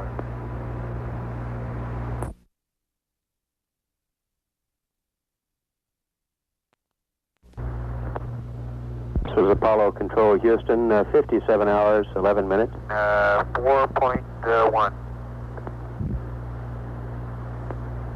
We now show an altitude of 180,521 nautical miles. Here in Mission Control, we're now looking towards an alternate mission. swinging around the moon and using the lunar module power systems because of the situation that has developed here this evening. We now show a velocity of 3,210 feet per second. This is Apollo Control, Houston. And we have a procedure for getting power from the LEM. We'd like you to copy down. Okay, stand by, Jack. That sounds like good news. Okay, Jack, about how long is it? It's not a very long procedure, Fred. We figure we've got about 15 minutes worth of power left in the command module, so we want you to start getting over in the LEM and getting some power on that. And you ready to copy your procedure? Okay. Okay, and the CSM. Stand by. This is Apollo Control at 57 hours 46 minutes ground elapsed time. The black team of flight controllers is now on station. Okay, I'm going to maneuver to 060, 090, and 0. 13, we'd like you to check C4 thruster. Okay, Jack, the battery charge has been terminated on the battery B. Roger, we see it, Jack. And we got a reading of minus 2 degrees on the docking index. We'd like to know if that's precise or if it's 2.1 or 1.9. It's a minus 2.0 precisely. Thank you.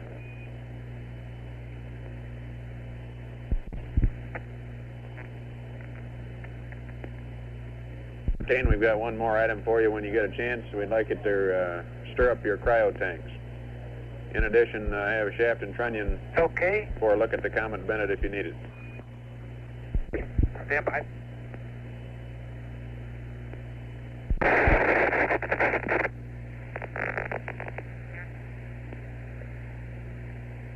Okay, Houston, we've had a problem here. Can say again, please. Houston, we've had a problem.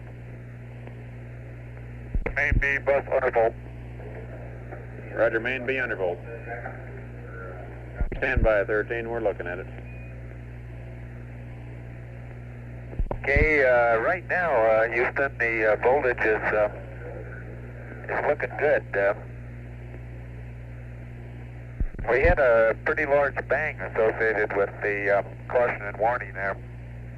And as I recall, main B was the one that had a amp spike on it once before. Roger, Fred. In the interim here, we're starting to go ahead and button up the tunnel again. Sure. Yeah, that jolt must have rocked the sensor on, see now on O2 quantity 2, it's was oscillating down around 20 to 60%. Now it's full scale high again.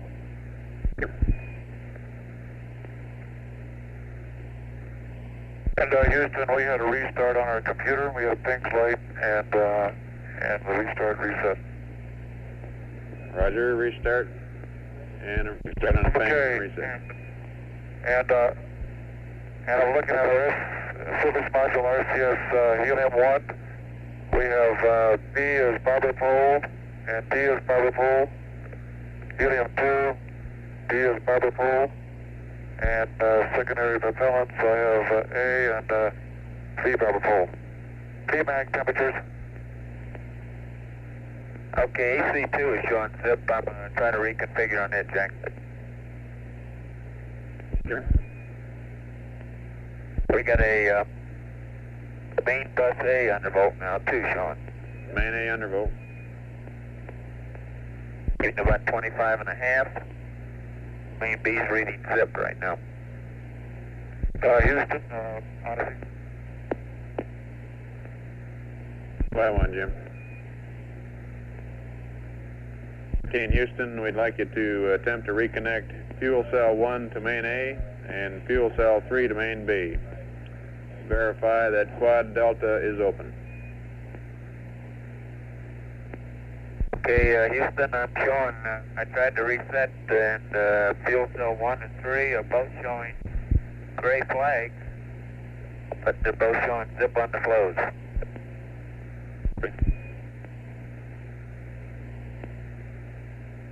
Okay, Houston, are you still reading 13? That's affirmative. We're reading you. We're trying to come up with some good ideas here for you. Okay, let me give you some reading, in the interim to help main A voltage, Jack. I've got bus tie AC on. Say again, Fred? The interim to help out main A voltage, I've got main bus tie bad AC on. How would you rather accept the 25 volts we're seeing on main A? Okay, bus tie AC on. 13 Houston, we need Omni Charlie, please.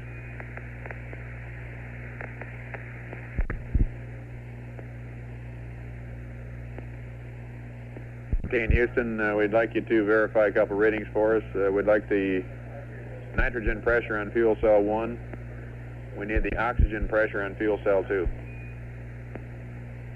Okay, nitrogen on 1 and oxygen on 2, is that correct? Negative, oxygen on 3. Okay. Okay, systems test 1A. Says zip.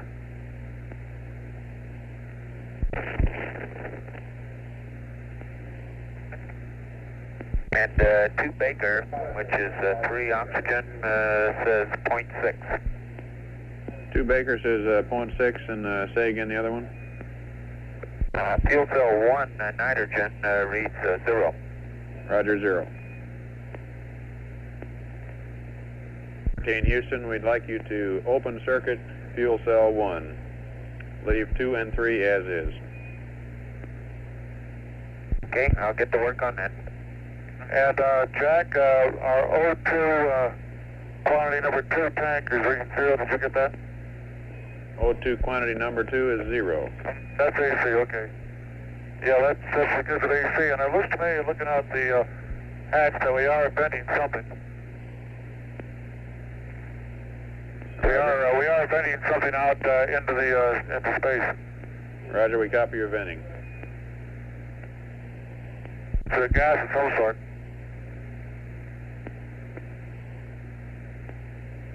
Hey, fuel cell 1, you just wanted off the line now, Jack, is that right?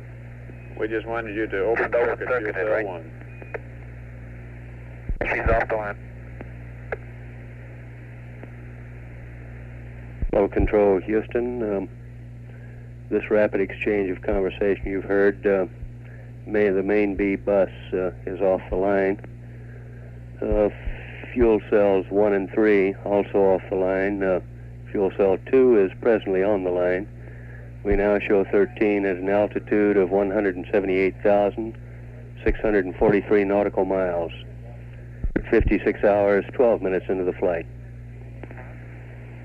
13 Houston, we see you getting close to gimbal lock there. We'd like you to bring up all quad C's on main A, quad C1, C2, C3, C4 on main A, and also bring B3 and B4 up on main A. 13 Houston, you read? Yeah, we got it. Over. Okay, can you tell us anything about the venting, where it's coming from? What window you see it at? Coming out of window 1 right now, Jack. And could you give me the thrusters again? Okay, the thrusters. What buses? We'd like, on main A, we'd like Charlie 1, 2, 3, and 4. Also Bravo 3 and 4 on main A. Okay, got it. Reference there is to the reaction control system thrusters. We're at 56 hours, 14 minutes now into the flight. 13, we need Omni Bravo. Omni Bravo. Okay, 13, this is Houston. We'd like you to go to your GNC checklist, the pink pages 1-5. Do power down until we get a delta of 10 amps, over. All right. Roger. Low control, Houston. That last report from Lausma asked the 13 crew to reduce the electrical load on the spacecraft. Stereo, far down. It's not in the pink page, it's the 1-5. Okay, we'd like you to go down that power down procedure until you get a delta of 10 amps, over. Roger, stay. Okay, stand by. Well, Control Houston, we'll... Did you copy our power down request? Roger, Jack, we're there right now. Where did you say that was located, Jack? That's in your systems checklist, page 1-5. Well, Control Houston, we repeat again that... I'd also check for those pages in your launch checklist. They're emergency pages, pink pages 1-5, and we'd like you to power down until you get the launch checklist, Jack. Roger, power down until you get a amperage of 10 amps, less than what you got now, over. Okay. Well, Control Houston, we repeat again that main bus B on the command and service module is now off the line. They're functioning in bus A. Fuel cells 1 and 3 connected with bus B are now off the line. Okay, Jack, are you happy with the amps we have now? Stand by one, Fred.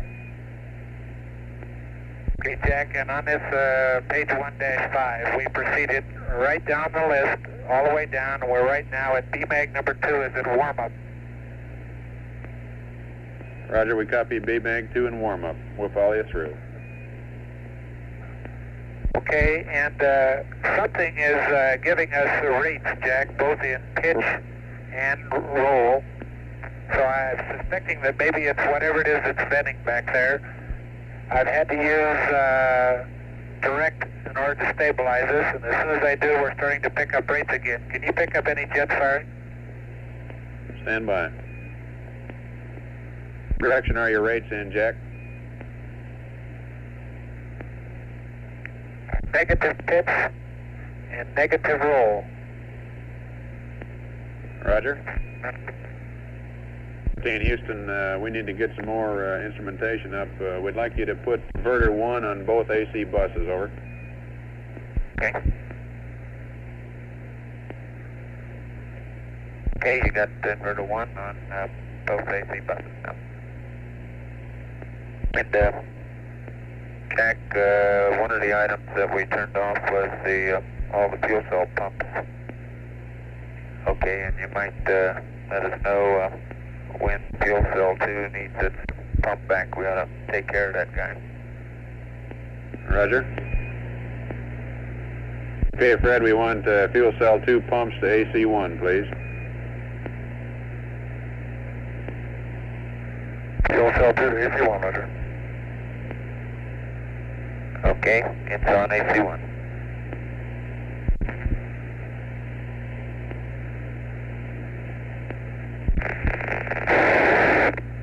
Omni Charlie, please, 13. Omni Charlie. Okay, 13, we've got lots and lots of people working on this. We'll get you some dope as soon as we have it, and you'll be the first one to know. Thank you.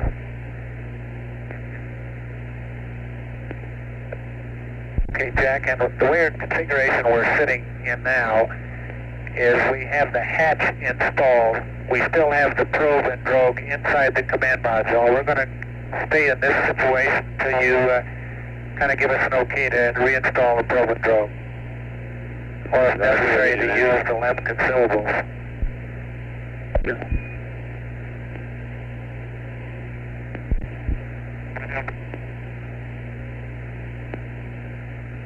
We'd like to have you put thruster Alpha 3 on main A, please. Alpha 3 on main A. Okay, Jack, are you monitoring the quad temps and quad A? Package temps? Affirmative.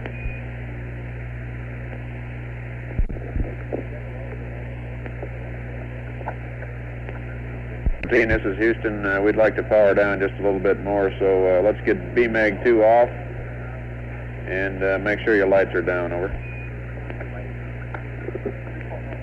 Okay, the lights are down and BMAG 2 is going from standby to off.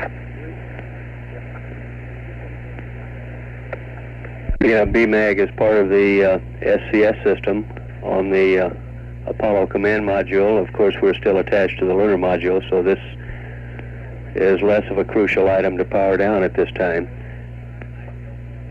We're at 56 hours, 34 minutes into the flight, continuing to monitor. This is Apollo Control Houston. Okay, Houston, Okay, we'd like Jack, you to now I've open got a service rate. fuel cell 3. Open circuit fuel cell 3. Go ahead, Jack. Okay, fuel cell 3 is off the line now.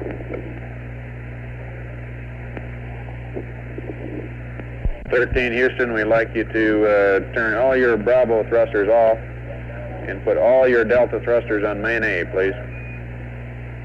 All Delta thrusters on main A and all Bravo thrusters off, roger.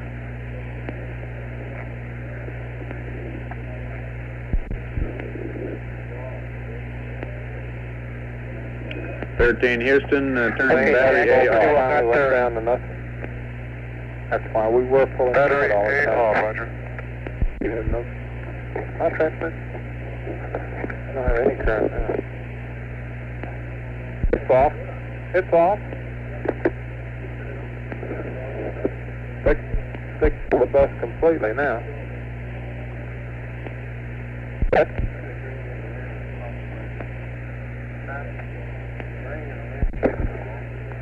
13 Houston, we'd like you to isolate your O2 surge tank, over. Surge tank off now, Jack. Okay, Jack, are you copying O2 tank 1 cryo pressure? That's affirmative, and we're trying to get power to that tank. Stand by, we're working on it.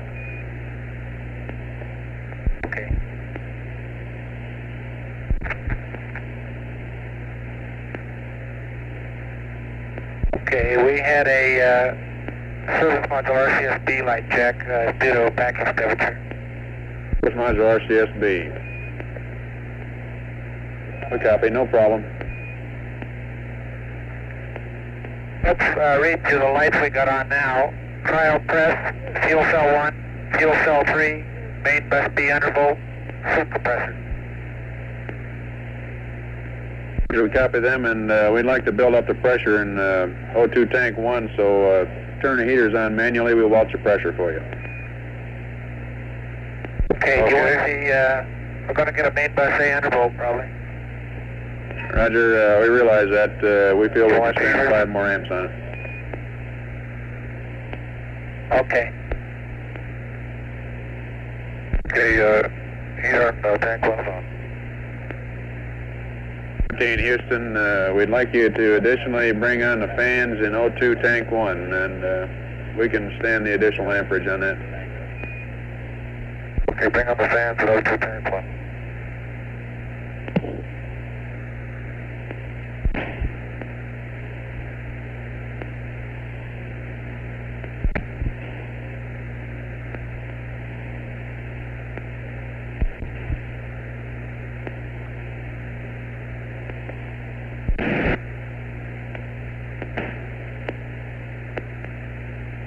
Houston, we'd like you to check some circuit breakers on panel 226.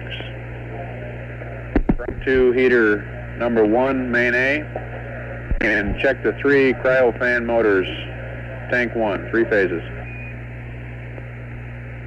Okay, Jack 226 is configured just like it should be. I got 3 react breakers and 3 rad breakers open. All the rest are closed. Okay, Fred, thank you.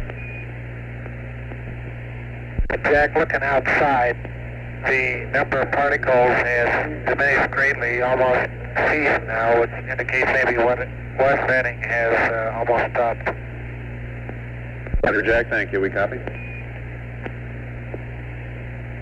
I'm still getting some rates and negative pitch though. Roger. And 13, we'd like to verify that both BMAGs are off, please. Negative, we just have one BMAG. BMAG number 1 is still on. Okay, Jack, let's take BMAG 1 off. BMAG number 1 off now.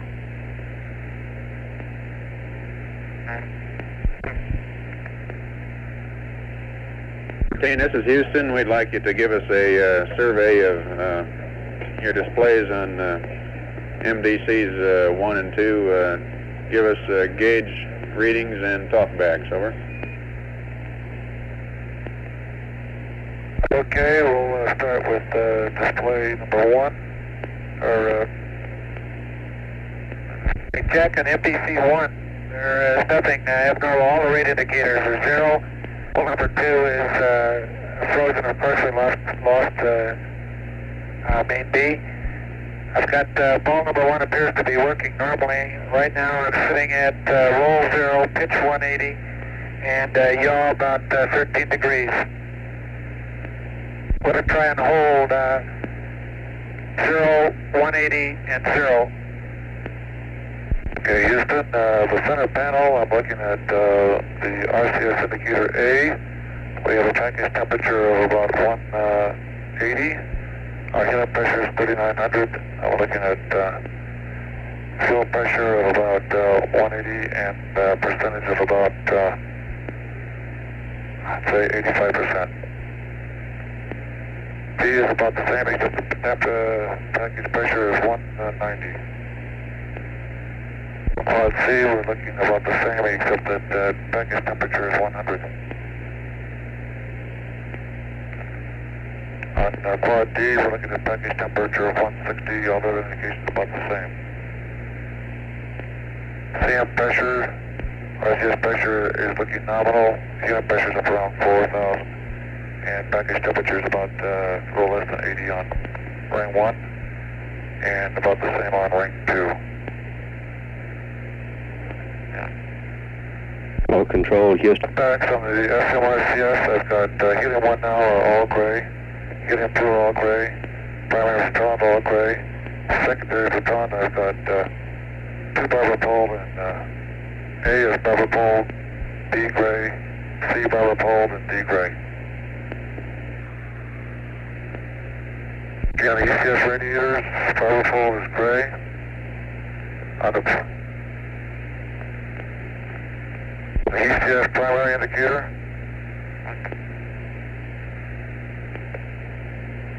Okay, Jack, starting at the top,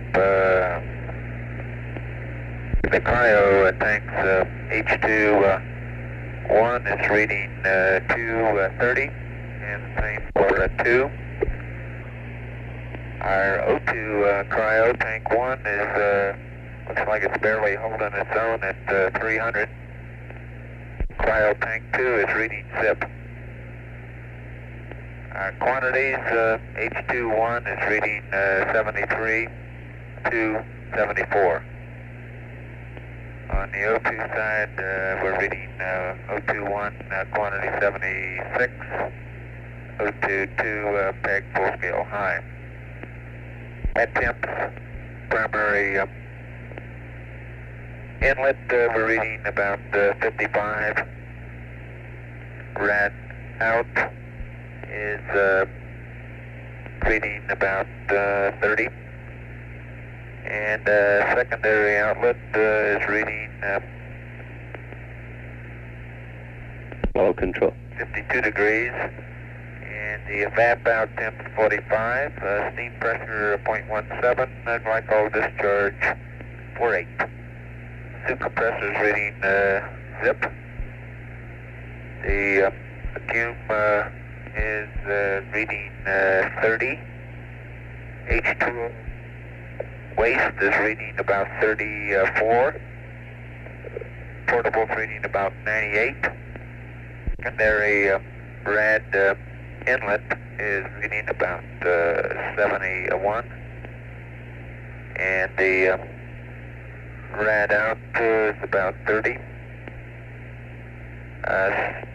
Glycol evap temp is reading 65. Steam pressure peg full scale high. Discharge pressure 9 psi.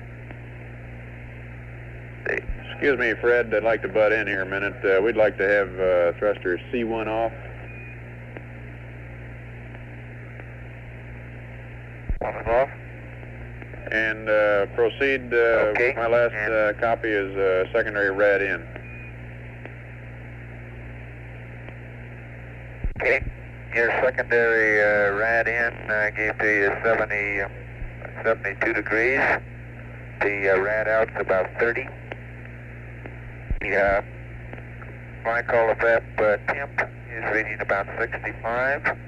Steam pressure full scale high. Glycol discharge pressure about 9 psi. The secondary accumulator is about 34%. Our temperatures, suits showing about 52 degrees, cabin about 58 degrees. Pressures, suit reading 4.1, cabin at 5. Partial pressure CO2 is up to a little over 1, about 1.1. On the SPS side of the house, the temperature is 72 degrees. Clamps reading 3,500. N2A is reading 2,300. N2B about 2,450. Our ullage pressures, fuel is reading about 165. Oxidizer 170. Now fuel cell 1, both flows are zip. Skin temp 405 degrees. Condenser exhaust is floor scale. Fuel cell 2. Right now we got an O2 or an H2 flow reading of 0.13 to 0.14. And the O2 flow is right now pegged full scale high, although it's been varying depending on thruster activity, which is also giving us main bus A undervolts from a steady reading of about 1.1 up to full scale high. You got T-scan, it's about 445, and the condenser exhaust 180. Let's see, if you want it on the DC indicator, fuel cell 1 is 0 amps, 2 is reading somewhere between 44 and about oscillating 44 to 48, again depending on thruster activity. 3 is 0 amps. Say again, Jack. Hello, Control, Houston. Continuing to troubleshoot with the Apollo 13 crew, closely watching oxygen quantities and pressures in the command module. Isolating the surge tank leaves oxygen for entry if this should become necessary. So if necessary, the 13 crew could open the tunnel and use oxygen from the lunar module. Apollo 13, how do you read? Okay, 13, this is Houston. It appears to us that we're losing O2 flow through fuel cell 3. So we want you to close the react valve on fuel cell 3. It looks like fuel cell 1 and 2 are trying to hold up okay. You copy? You're saying fuel cell 1 and 2 are trying to hold up, but we're leaking O2 out of fuel cell 3. And you want me to shut the react valve on fuel cell 3. Did I hear you right? That's affirmative. Close the react valve on fuel cell 3. Okay. I'll go to the SSR page. You want me to go through that whole smash for fuel cell shutdown, is that correct? Stand by. Apollo 13 now 180,098 nautical miles from Earth. Velocity now reading 3,219 feet per second. We're at 56 hours, 58 minutes now into the flight. K-13, we want you to turn the inline heaters off on fuel cell 1. We want you to go through the fuel cell shutdown procedure on fuel cell 3. Read back. Okay, shut down the inline heaters on fuel cell 1. We're proceeding with the shutdown special subroutine for fuel cell 3. That's affirmative. 13 Omni Bravo, please. 13 Houston, over. Go ahead. Okay, you got Omni Bravo, and we'd like to have you verify that the tape recorder is off, please. That's verified. Okay, Jack, I'm sitting here with an 0618 showing. I can't get rid of it here. Stand by, just a...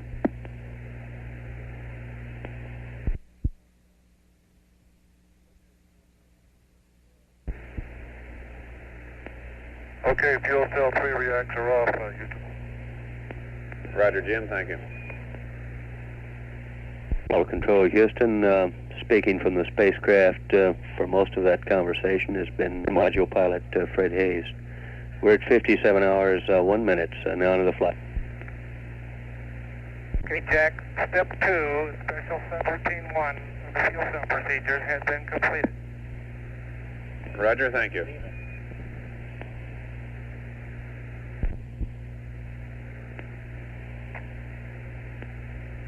Okay, Jack, I'd like to bring on Jet A4. I've got no negative pitch control, negative pitch control in right now in either direct or auto coils. Okay, you say no pitch in either direct or auto. You want to bring on A4?